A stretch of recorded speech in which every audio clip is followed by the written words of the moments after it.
Mayong buntag kanimo igsuon ning buntaga usa ka timely kayo nga mensahe ang gikan sa Dios nga iyang gustong ipaabot kanatong tanan.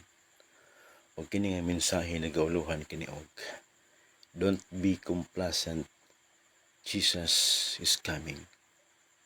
O kamang hinaot ako mga kaigsuonan na pinaagi ni mao nga mubo nga mensahe mapahinumduman ang tanan o makahimo sa insakto nga pagpangandam. Nagaampo kita Ginoong Dios may laing tinguha sa pagsangya ning mga mensahe mao nga ang makatawhan nimo Ginoo masayod nga hapit na ikaw mobalik ug ang matag usa makahimo sa insaktong pagpangandam labi na gyud diha sa pagpasiguli sa imuha Ginoo.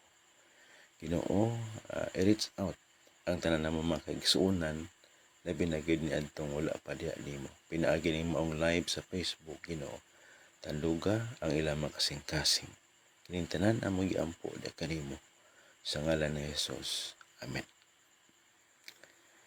Ang Mateo 24 bersikulo 44 mga kaigsuonan nagaingon gyud nga therefore you must also be ready because the Son of Man will come at an hour when you do not expect him.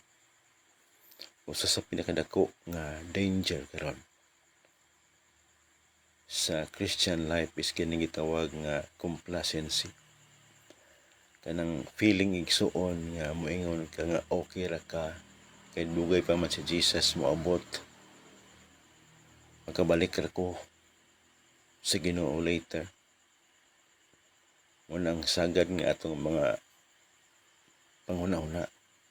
But the Bible clearly warns us that Jesus is coming and his coming will be sudden, unexpected, apan final makaigsunan. So daghang makatawhan karon ang busy sa pagpangitag kwarta, sa ilang mga negosyo, busy sa mga pleasures and worldly desires while forgetting ang kalibutan temporaryo ra. People are laughing, ligalingaw-lingaw, sinning and living carelessly as if there is no judgment that is coming.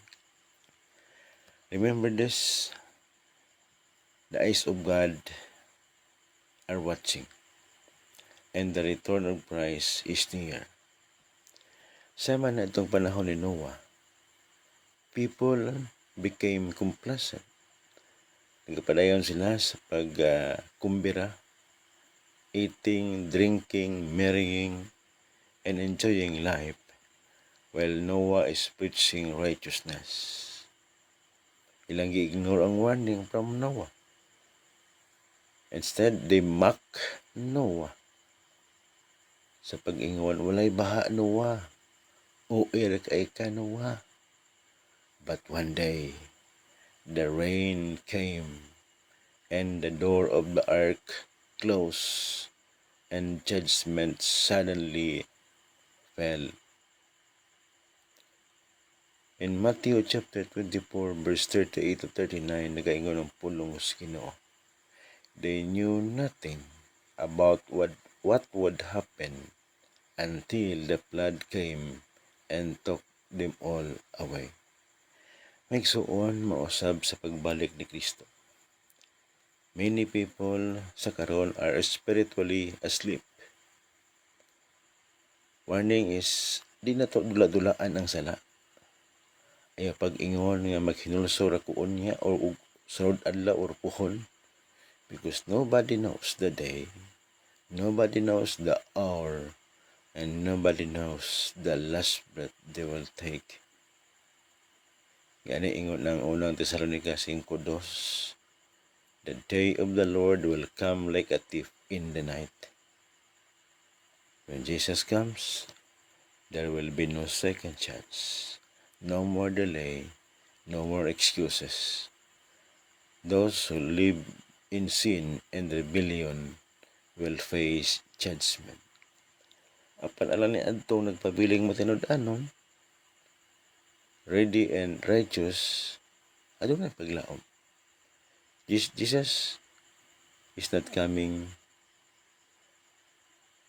Jesus is not only coming as a judge, he is also coming as savior for those who truly belongs to him.